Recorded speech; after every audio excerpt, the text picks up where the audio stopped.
Hi everyone, my name is Bolanle Banwo. I'm the founder of Geneza School of Design, Geneza Brands, and I'm also the founder of the Female Designer Movement, an initiative that has trained over 7,000 women across Africa. And yes, I'm in talk with Timot Mowale. I really want to appreciate you, Ma, for giving her your time to be available on this platform. I thank you so much. It's something I'm really grateful for, and I really want to appreciate Peace also. Peace made this so seamless and really convenient, and I really appreciate. Awesome. I really appreciate that effort. Thank you so much once again. And as a culture, before I start my conversation with my guests, I would always love to do a brief proper introduction of myself, of my brand, and what I really want to achieve with this kind of moment. I know your time is so important now, and I want to give you an heads up of why I really wanted to do this with you. So my name is Timon Nwali, and I am into documenting of stories that can transform lives.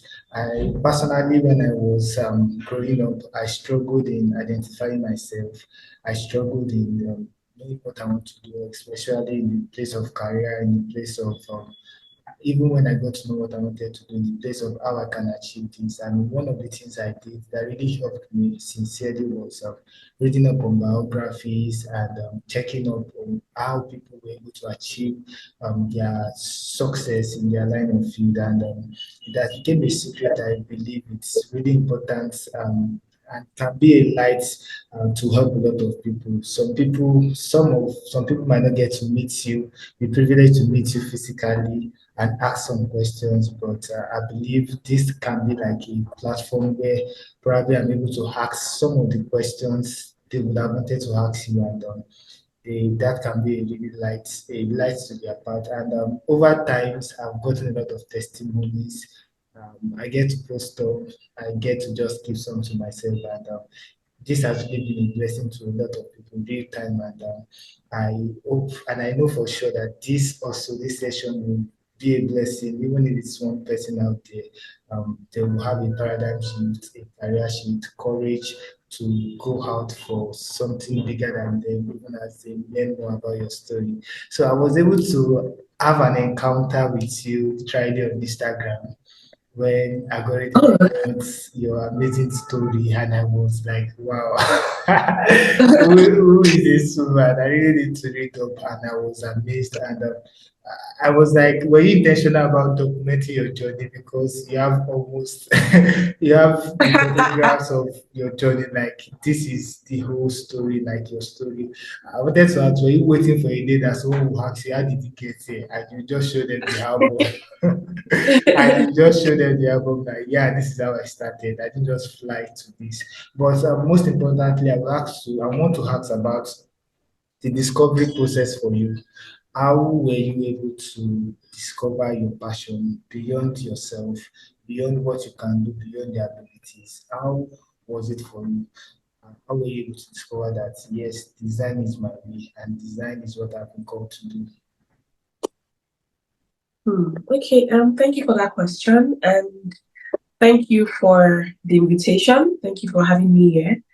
Um, and yes, I've also gone through like your YouTube channel as well. I've seen that you're doing a lot of work documenting these stories, and I think you're doing an amazing job. And this is because um usually when you're starting out, you want to do something. The first thing you're thinking about is to research, to find people who are on that path that you're about to take, to know what their story was like. And so that's why what you're doing is so important, documenting these stories. So yes, thank you very much. Thank And you. so I think I lost my train of thought. What was your question again? How The was I question able was to? to, yeah, how were you able to discover your passion for design? How did you Okay, know that design is what you were made for? okay.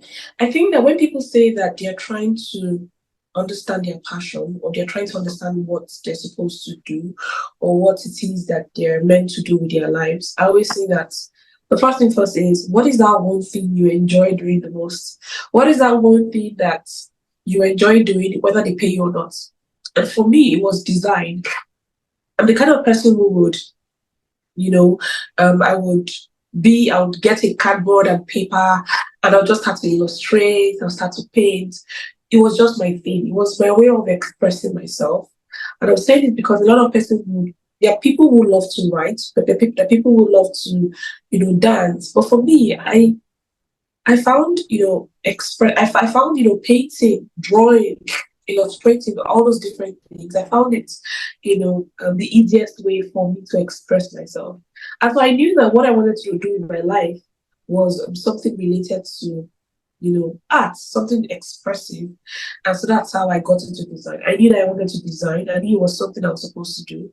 I mean, in secondary school, I was that student. I've said this story like countless of times. I was that student who would make illustrations for my classmates and would buy food for me in return. I would do their biology assignments. I would draw the human skeleton from A to Z. In short, they didn't even release my biology result because they thought that maybe I cheated.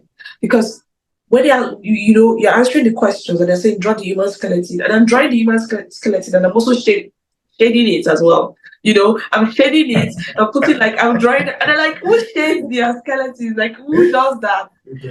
So I was drawing, I was picking all the questions that would require me to draw. And it was just really good. I would shade the skull. And I think they just thought, nah, this person just copied the textbook. It's not possible. That was kind of person that I was. I was just very curious about design. And so when I got the chance to work as a designer, I just jumped at it because it was just that thing that I wanted to do. So that's how I knew it was that thing that I had from when I was young. Always wanted to express myself, always wanted to design, always wanted to mix what I would get watercolor, I would paint, I'll get pencil, I'll sketch, I'll get cardboard paper, I'll build houses and just all sort of things. And so that's what I would say is the easiest way. That's the easiest way to know basically that thing that you can do every day without getting tired, without feeling like, without getting paid basically. So yes. I really want to ask a question around that, and this question is really personal. Growing up, one of the things that I do a lot, and it was perceived as a good weakness for me, then is asking questions.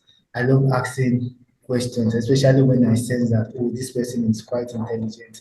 I could remember someone telling me that, oh, you should be a lawyer because you ask questions a lot. Because people around me sees that as a weakness that guy, why do you ask questions? Some people say foolish questions. So, and I never thought of, in fact, the thought really came to me some few months back that, oh, what I do now is about asking people questions, directing the way line of thought of people. But I never thought this could be an end to probably something that people have called a weakness. So how do you think someone can deal with that when your passion is what people seem as though it's a weakness? Probably you love running. Whenever they send you message, you just want to go back and come back on time, and you just want to speed up. But nobody is saying that, oh, you can be an athlete. So people that Yeah. find themselves in that kind of environment, what would be your suggestion to those kind of people? Yeah, I'll say that, this is such an important question because this is something that happened to me as well. When I was in secondary school, you know, um, I would I would choose art related subjects, and I would notice that people that are doing further maths will say, "Ah, this guy is very smart," or "This girl is very smart because she's good with physics, she's good with biology, she's good with further maths, she's good with chemistry," and then you see them say, "Oh, this one likes art," and that's their hobby.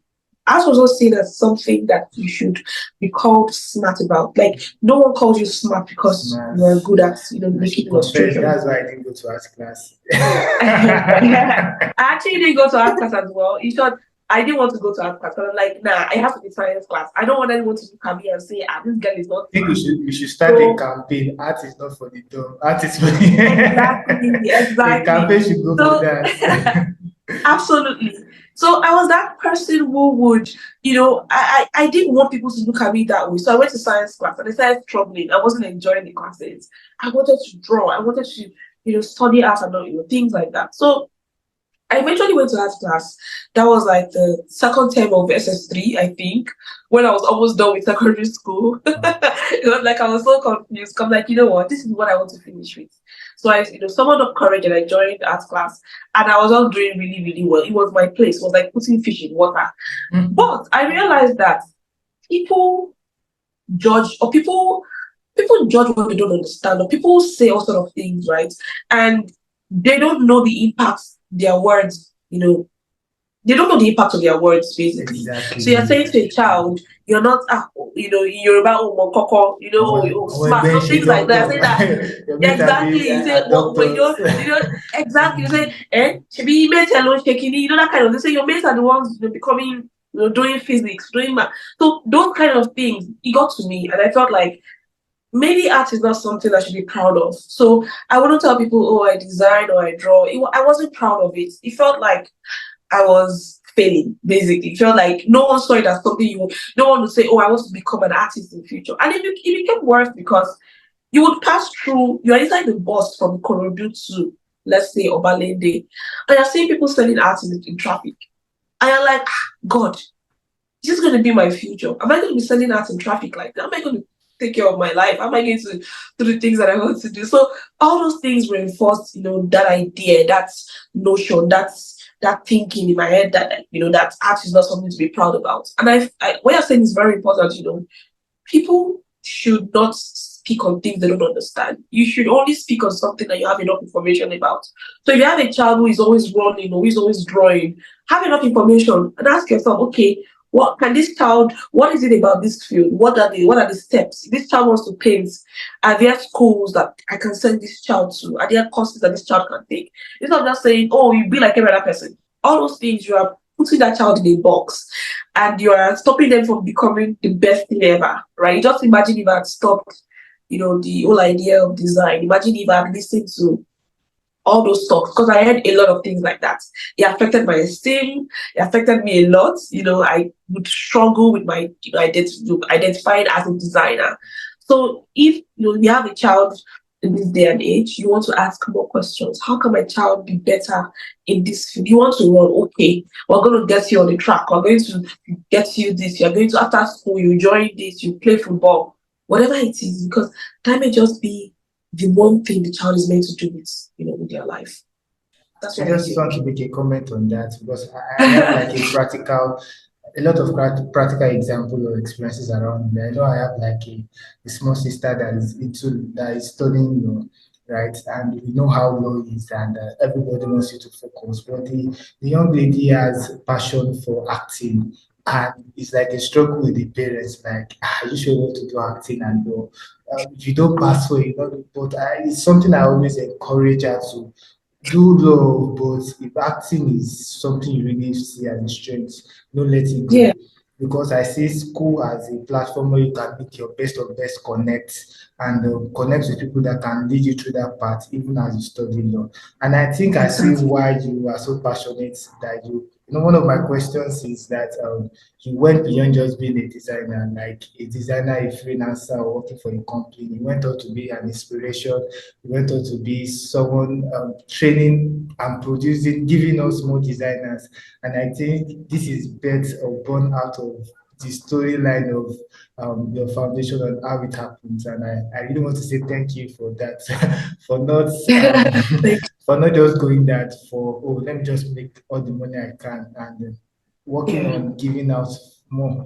And I saw in that reels, I saw your first how you got together your first class where your former boss were. I know all of that will have been out of passion that no, there are people out there that are like you that you want to. And I think if a lot of authorities in different spheres can do that, things will get a lot better.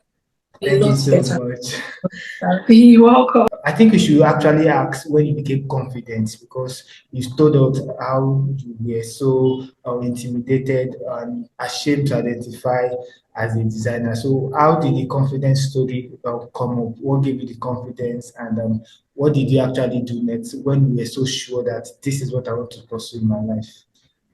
Okay. Thank you for that question. And I would also like to say that I like how you are able to ask your questions. They feel very natural. You're simply just asking questions from the things that I already talked about. And that is such a good skill. Well done. Okay, so Thank you. I'm just going to say Thank you so that. much. No problem. So I'm just going to say that. Okay, so finishing secondary school, there was no confidence. There was I had zero confidence. I even had low self-esteem. When you say you don't have confidence, it's like, okay, you are, you are zero. When you say you have no self-esteem, it means that you're like minus. You're entering the minor. So I had no confidence, and I didn't have the esteem to even, do anything meaningful. But one thing was this: so I think I told my dad I wanted to do design, and schools were expensive, and I just decided to just go for whatever was available. And so I studied mass comm at the Lagos State University. And it's such a funny story because I actually wanted to go to Covenant University. And because I was like, okay, you know what? If I can go to art school abroad, let me go to let me go to some of the best schools in Nigeria. Maybe because I was a child, right? I was young. And maybe I don't know why I thought we were rich. I don't know why. Maybe because we were comfortable, with Okay. this mid income family. And I just don't know. So I told my Probably you dad, I was don't like, know how expensive it is. exactly. And so I told him, and he just laughed and said, "There is no covenant anywhere. You have to go in what we can afford." And so, Sorry, I don't know. Yoruba will say "Ọmọdé ò mọ̀ pé exactly. And so it was like, you have to go in what we can afford. And then the reality dawned on me that it's something that we could not afford. And so I had to. And Lasso was doing this thing then where they would say, if you're from Lagos State, even if you didn't put in their name, if you didn't put their name in your jam or whatever, you can still join. So I just went like, with the Banwo, I just joined every Lagosian who was looking to get into school that year. And I picked mass comm. But mass comm was not what I wanted to do because mass comm would require that, you take courses that would require you to stand in front of people. The growth parties or the parties or you study mass comm and you probably want to become a newscaster or an editor and all those things. But I didn't want to be any of those things. In short, if you pick up a camera and put it in front of me, I'll just have to shake. It was like the opposite of me. So I struggled. So I would be in school and they would say, "Oh, it's time for investigative reporting." You see people with their notepad and biro are going to the street to investigate. And I'm like, Jesus Christ, this is not for me. This is not for me. I'm in the wrong place, God. And I'll see my classmates so excited. You see them. And some of them are actually newscasters now. They're doing really well. But for me, journalism was not for me. But I just managed through. And I just told myself, let me just endure this. But something happened. Because I needed to cope with that whole situation, right?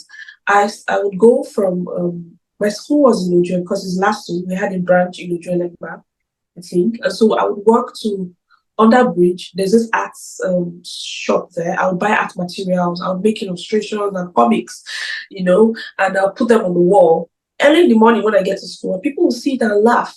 And I realized that, you know what, if I have to do math because this was available, let me enjoy myself then. Let me do art. Let me make illustrations. Let me do things that I really like. So I was combining just making art for fun and also, studying math school. And then someone saw the artwork somewhere.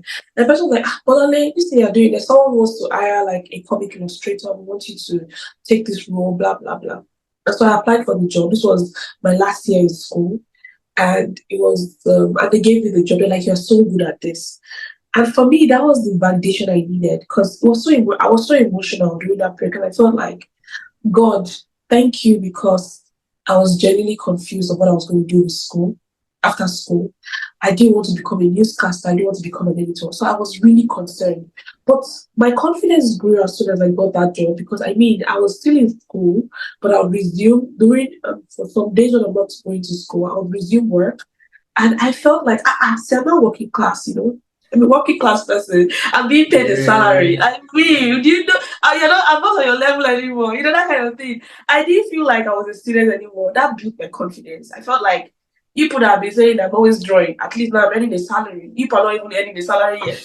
Yeah. I think the salary was maybe about 30K, but it was a big deal. And I would take that money, I would buy things for my dad, and just to show him that, see, I'm going to do design. I want to design for the rest of my life. But see, I can take care of myself. But see, I'm buying things for you. Just to prove to you that I can take care of myself. You don't have to worry about, what I want to do in my life. Because my father has this habit of always sending a local government recruitment when they're recruiting for people to work with local. But that's always said local. He will say, take a local government job so that you get pension. This is the future. And I'm like, no, I don't want to work with the local government. So I needed that built my confidence. And so it just went on and on and on. So as soon as I was, doing that job, I went for NYC and I got my first logo design job.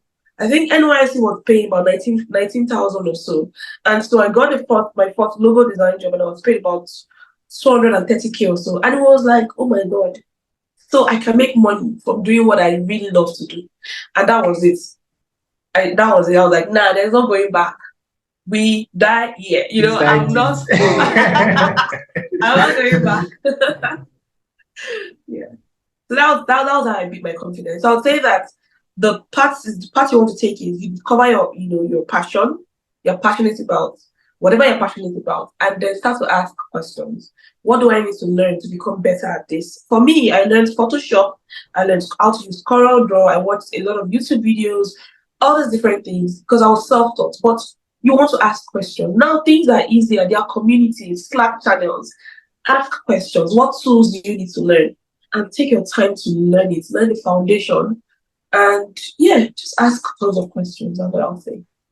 We go through a lot of things and we feel like, oh, probably I'm alone. I'm the only kind of human being that is experiencing this kind of something. But when you get to the other people's story, you be like, so you know, the only way they happen. So I think that's why you're doing an amazing job, because you're documenting these things. Someone is going to watch this and realize that they're not alone. They're not alone. This uncertainty they are in. If I'm doing other people are as well. If I'm doing that people are laughing at me, then I should not be paying, because I have a senior, Mrs. Bolanle, that have gone through this and was able to scale through. So it should be something you can hold on to as a form of hope to keep pushing on. Thank you so much for being explicit in that in sharing that experience with us. So we know it looks so beautiful. Everything wasn't so beautiful. You told us about your low self-esteem, but when we talk about what you have become today, the places you have been through. No, I had to check a lot of things, and I'm like, wow, this one is a big woman.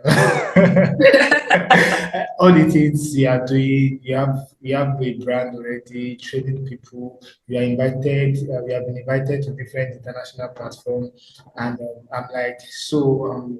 What will you identify as the sacrifices you have to put on to be able to achieve all of this? I want you to share some of those, especially I think I'm interested in the way you built your brand. What are the sacrifices that had to go in it, and can you share with us? Okay, I'll say that in order for me to answer this question, I really want people to gain a lot of things from this interview. I don't just want to come for an interview and just say it in a very nice way. I actually want people to get something. And I remember that during my second job as a designer, it was one of that period of my life was really hard, because I'll finish from work, I'll jump the bus from Lekki to my office was at Lekki to my place up to my house, right? And I was living with my brother, and I realized that particular period of my life was one of the reasons why I said it was actually very difficult, because I was working and I started the female designer movement to train women, and there were times that I would get an email from maybe channels that want to interview me, and I'll use out of my salary, I'll take a cab and I'll go to their office. Sometimes I'm sweating and I'll just package myself and just appear. These things were very uncomfortable for me, because like I mentioned before, I used to be very shy. So sometimes you get to the location where they're asking you questions and you're stuttering because you're anxious, you're scared, you're like, oh my God, what am I doing? So all these things were happening. I would say that I had to break out of my comfort zone. I'm the kind of person who would prefer to be in front of my computer, designing, under my duvet, watching Netflix. I don't want to be in people's faces. I don't want anyone to see me. And that's the sincere truth. I didn't want to be that person who's standing for people. But I realized that what I was doing, I needed to stand in front of people. I needed to talk to people. I needed to share my story. I needed to stand in front of kings. I needed to be in front of the camera because of what I was doing. I was advocating for women. How do you advocate for something without talking about it, without standing, in front of many people? So I would say that I had to come out of my comfort zone. I had to not allow myself be limited by my experiences, by the things that I was struggling with. There were times that I would leave work. I know there was a time that I left work around maybe 12 a.m. and I had to go look for a cab, and it was so difficult times because it was terrible. I was working really hard, but I was still building my dream. I was building my dream. When I'm done with work, maybe at 5 p.m., I would start my personal project. I was working with some celebrities then, and I didn't have office. I was just telling them, please come to my office, but we'll go downstairs. We'll go stay somewhere. I was struggling. I was doing everything at the same time. I didn't really know. It wasn't like there was a path for me to follow, but this is where the spiritual comes into play, right? And when people say, well, how did you do all these things? How did you? I'm always like, I will never, ever take away the God factor, because the God factor for me is everything. Now, this doesn't mean that I don't work hard. Some people will say, oh, they're trusting God and they don't feel back. No, because I know God made me work harder. And that's what grace. So God gives you grace to work even harder. So I would pray about my dream. I'll say, God, I want to succeed at this thing.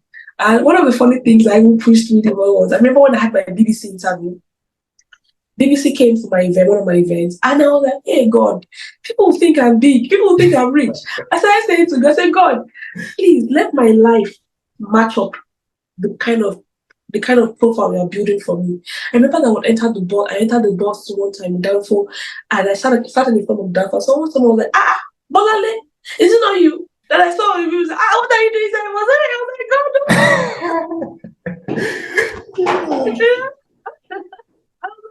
God, God, people think I'm a scam. Hey, God, what's going on? God was bringing all these opportunities, and I had to step out. I had to do it with faith that one day my life is going to balance up.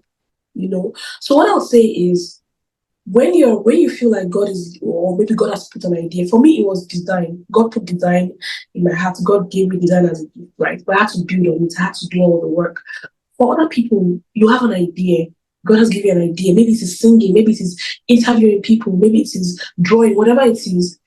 As soon as you know that this is what you're supposed to do, and you start to pray about it, God will start to open doors. Now it is your choice to take those opportunities and say, you know what, I'm going to stand in faith. Or to say, I can't do this. This is not for me. But those doors will always open as long as you are trusting God. It's going to bring you those opportunities, and you have to take a step of faith. I used to be very shy. I don't even know how to explain it. Like, maybe I should have taken videos in those days, because when you drop me in front of the camera, I'll start to stutter. My hands start to shake. I'll be so afraid. But today, I'm even more confident. So I'll say that you're on that path. Do everything that you're supposed to do. Work really, really hard. Work really, really hard. I cannot even emphasize it enough. Like, hard work is important. But just know that even as you're working hard, do not take away the God factor. And when God takes you to that place where you're now big and people know you, do not ever deny the God factor. That's how I'm going to answer this question. Really, do not deny the God factor. So I'll say hard work and just trusting God. Hard work. Yeah, I really hope I answered your question, because I don't want to digress. But yeah, because you're quiet, I'm wondering, am I digressing? No. I did just want to interrupt you so much. A lot of people have invited to this platform, and a lot of people have emphasized a lot of God factor. Like, it, I can say 80% to 90% of individuals, personnel that have interviewed on this platform have spoken about God factor, and I'm always amazed that wow, God is going to be proud, because we have a lot of people that are not shy, no matter the position they had, to talk about the factor that yes, I didn't just get here because I had so much of the strength and I was able to also, like they say, but there's a God factor, and I'm always happy. I'm always glad, like wow, it boosts my confidence to say yes, no matter where I'm entering. So I'm going to say that God Yes. factor. Yeah, there is a God factor in it. Thank you so much on that. You're So, welcome. beyond that, I wanted to ask about individuals that God has used for you, or the kind of people that have surrounded you. Were there kind of a community? Were there kind of a mentor? Was there kind of like you mentioned one, the person that introduced you to your first job while you were still in school. So can Yes. you take us through if we had more people like that that you were able to Yeah. leverage on while growing up in your paths? Yes. Yes. Yeah, that's a very good question. I'll say that I remember that one of the first set of designs I ever, um, ever saw was the designs by someone called Abduzido. And I knew that I wanted to design like him. I knew I wanted to understand design. I wanted to understand design like him. And I also learned about, over time, I learned about Paula Shah, Michael Beirut. Now, these are people from afar. I remember when I got my first job, it was through, as soon as I got my first job as a comic illustrator, the first person I worked with was Baba Aminu, you know Baba Aminu, and he's a comic illustrator, and he would teach me how to balance the human body. There's something you call bag of sand where you're drawing the human body, how you'll say there's a way the body rests in order to create a natural anatomy. And these were things that he taught me, and those things were so important. And that was for comic illustration. But as soon as I decided to leave comic illustration and go into graphic design, I didn't really find like enough communities to join. And that's why things are different now because there are so many communities to join. There are so many things that you can take advantage of. And that's why I'm doing what I'm doing. You know, when people say, oh, Bolanle, why are you everywhere doing all these things? I'm like, I'm not just doing, it's not just about the publicity of, oh, I want to be popular. It is so that people who are just starting out can have something to be proud about. They can say, oh, there are people who are doing design and they're successful. There are communities that I can join. There are people who are popular that are designers. And I'll talk about this later, why it is important that we have people like this. But to focus on this question, and so I would, do all these different things just to ensure that I was getting better. But like I said before, there were no communities to join. I didn't know what to do, who to talk to about it, but things are way different now. I'll say that, apart from watching Abdul design, I would also go on YouTube. I would study the works of people that I really do admire to understand how they think, and those things actually influenced my thinking. I'll say that you cannot give what you don't have. One of the issues I have with designers who are starting out is they keep when they learn to design, they look at the designs around them, and that is enough for them, and so they build their foundation based off of the things that they've seen. But why don't you build your foundation based on world-class designs that are outside your geographical, distance? They look at people who are out there, understand it. Don't just be interested in, oh, let me go and learn from this person, let me design like this person. Try to expand your reach, expand your knowledge base. And that's what I did. And so when I started designing, I was able to create designs that could attract even foreign clients because it's almost like as if I understood them. So do not restrict your knowledge, your knowledge bank. Expand your knowledge, learn from people. You will not always get mentors, people who will dedicate their time to train you or mentor you, but you can learn from them even without meeting them. Understand their work, take it in, eat it like food. And there's this woman called Paula Shah. She's the one who designed, I think, the Microsoft logo and some of those very powerful brands in the world. And I've never met her. Her name is Paula Shah, but I have listened to almost all her interviews. I've listened to almost all her interviews. I understand her basically. And the day I would meet her, I'll tell her the story of my life. Spoke about transition when you transited from doing illustration to probably to designing logo. So how do you know the point of transition? How were you so sure that I am done, I need to move to the next stage? What were the parameters that has to be in place before you transited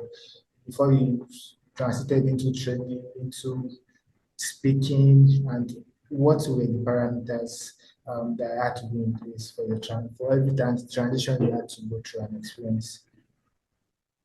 Okay. Thank you for that question.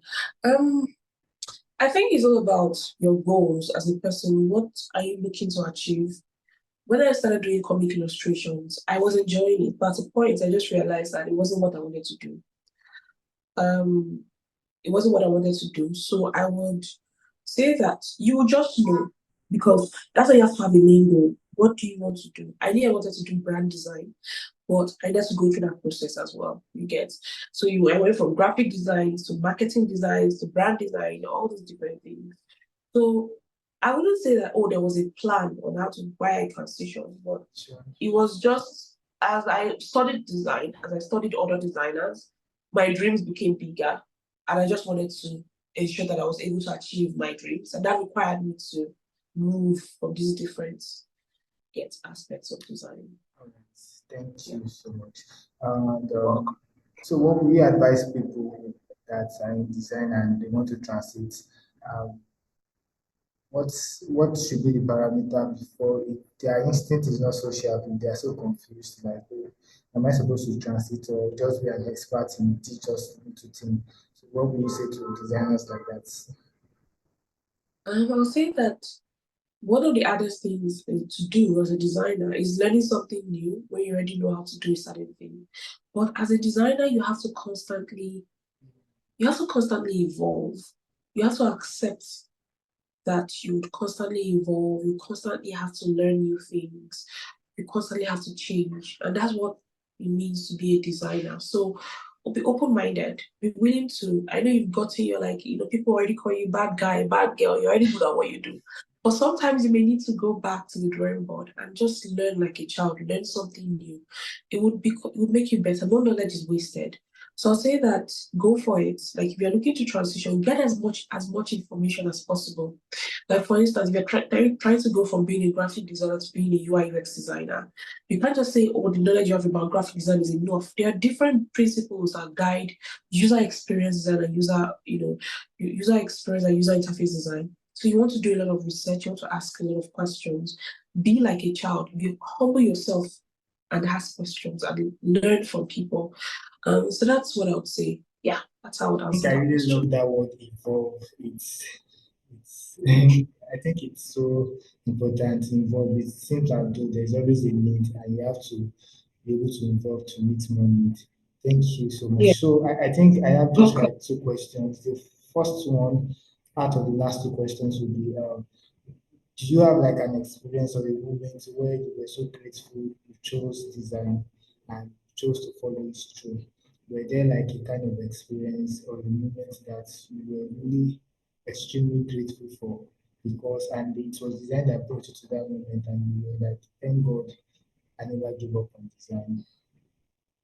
Um, I think that let me see, how do I answer? I've had many of such moments, to be honest, where I would look back and be like, I'm really grateful to God that I'm a designer. And I think one of those moments was when a lot of people were losing their jobs and things were happening in the economy. And I was just at home making money, working as a designer, using my skill.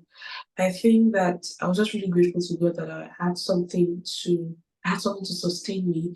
And I think that another time is when I got my first logo design job, and it was NYC. I was in the NCCM house, and I'll say all of us were broke because we were all poor.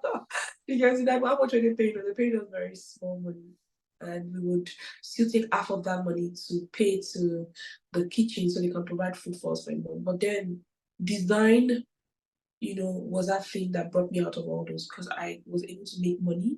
I was able to build my influence around that. So just like some of the times that and even now, I've been on panels and I've spoken to people in really big places, and I'm like, Big design, places. God used, yes, I'm I've been like, God witness, used, I've seen them. I'm like, God used design to bring me this far. God used design to bring me this far. So yes, it just reminds me of the scripture that says that fear thou a man that is diligent in the word, you stand before kings.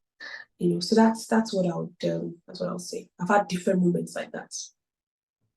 Yeah. What will you say is the greatest lesson life has taught you based on all your experience? Mhm. The greatest lesson life has taught me it's a very simple lesson, to be honest. It's to believe in myself. It's to believe in myself, to believe that I can do great things. I didn't want to say that because I felt like it was going to sound cliche, but I mean, that is my story. That is my greatest lesson, to believe in myself. I would say I didn't believe in myself wasn't something that was very comfortable to do. I didn't believe in myself. I didn't think I was going to do anything meaningful with my life. I mean, had friends, siblings, people who were doing really science related things, and I felt these are the kind of people that succeed, not people like me. That's how I felt. And so I look at where I am now and the kind of things that I've accomplished, and I'm like, that is my greatest lesson, to believe in myself, to believe that I can accomplish and I can do anything, regardless of what my skill is or whatever I'm doing. I just believe that if I can put in the work, if I can trust God enough, if I can put in the work I'm supposed to put in, I can achieve anything. So that's my greatest lesson. And put in the work and trust God. Yeah. That's a secret. Thank you so much for your time. I'm really You're grateful and welcome. indebted, and I appreciate this time. I'm not taking it for granted. It's a big deal for me. Hosting someone that I've been on international platforms, panel session. So I can even say I'm on my platform is now an international platform because I've hosted someone that has been on an international platform and different Thank panels. you. Thank Thank you you. so much for honoring the invite. I'm And grateful. thank you for your kind words as well. Thank you for making this entire process really easy. I mean, if something is good, you have to say it. This has been such an interesting experience for me. And thank you. Thank you so much.